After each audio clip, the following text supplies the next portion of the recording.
राम मंदिर के प्राण प्रतिष्ठा समारोह की तैयारियों और सुनहरी मस्जिद को लेकर जारी विवाद के बीच ऑल इंडिया मजलिस इत्तेहादुल मुस्लिमीन के अध्यक्ष असदुद्दीन ओवैसी ने कहा कि जहां हमने 500 साल तक सजदा किया, आज वह जगह हमारे पास नहीं है। आप देख ही रहे हैं कि वहां क्या हो रहा है।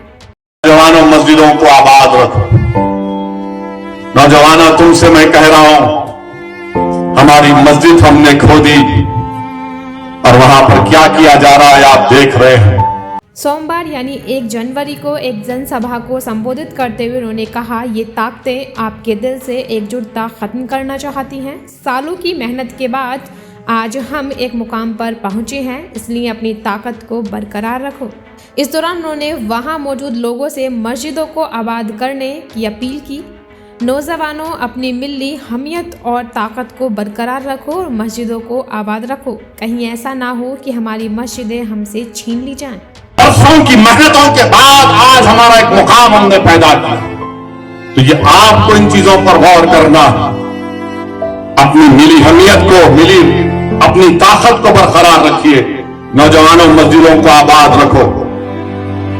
कहीं ऐसा ना हो कि मस्जिदें हमसे छीन ली जाए। इतना ही नहीं, उन्होंने लोगों से एकजुट रहने की अपील करते हुए कहा कि मुझे उम्मीद है कि आज का नौजवान सोचेगा कि उसे किस तरह खुद को, अपने परिवार को और अपने मोहल्ले को बचाना है। एकजुटता एक ताकत है, इसलिए एकजुट रहें। नौजवानों, तुमसे मैं कह रहा हूं, हमारी मस्जिद हमने खो दी और वहां पर क्या किया जा रहा है आप देख रहे हैं। नौजवानों, क्या तुम्हारे दिलों में, हमारे दिलों में तकलीफ नहीं होती कि जिस जगह पर हमने 500 साल हय्या अला सलाह और हय्या अल फलाह की सदाएं दी, जहां पर हमने बैठकर कुरान करीम का जिक्र किया, जहां पर हमने बैठकर सलात और सलाम के नजराने पेश किए, आज वो जगह हमारे हाथ में नहीं है। नौजवानों, क्या तुमको नहीं दिख रहा कि अभी ऐसे 3-4 मसाजिद हैं जिसमें दिल्ली की सुनेरी वाली मस्जिद भी है। मेरे अजीज दोस्तों, याद रखो नौजवानों, ये जो ताकतें है ना, तुम्हारे दिल से जब इत्तेहाद को निकालना चाहते हैं, क्यों निकालना चाहते हैं? मिली गीरत को खत्म कर दिया जाए, मिली हमियत को खत्म कर दिया जाए।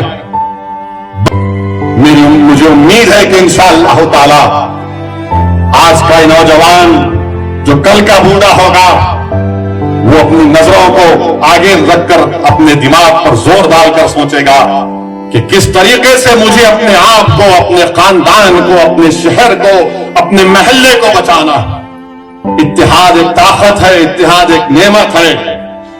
निफाक और इंतशार मौत है, याद रखो मेरी इस बात को। आपको बता दें कि इससे पहले नई दिल्ली नगर पालिका परिषद के सुनहरी मस्जिद को हटाने के प्रस्ताव पर लोगों की राय मांगने पर ओवैसी ने कहा था कि यह नोटिफिकेशन आर्टिकल 25 का उल्लंघन है, जो हमारे भारत के संविधान का फ्रीडम और रिलीजन और फंडामेंटल राइट है।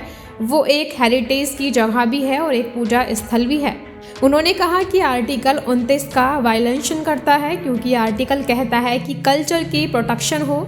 यह कल्चर का हिस्सा रहा है। ओवैसी ने पूछा कि बीजेपी और नरेंद्र मोदी की सरकार को आखिर मुसलमानों से इतनी नफरत क्यों है, उन्हें मस्जिदों से नफरत क्यों है, क्यों मस्जिदों से आने वाली आवाज़ से नफरत है।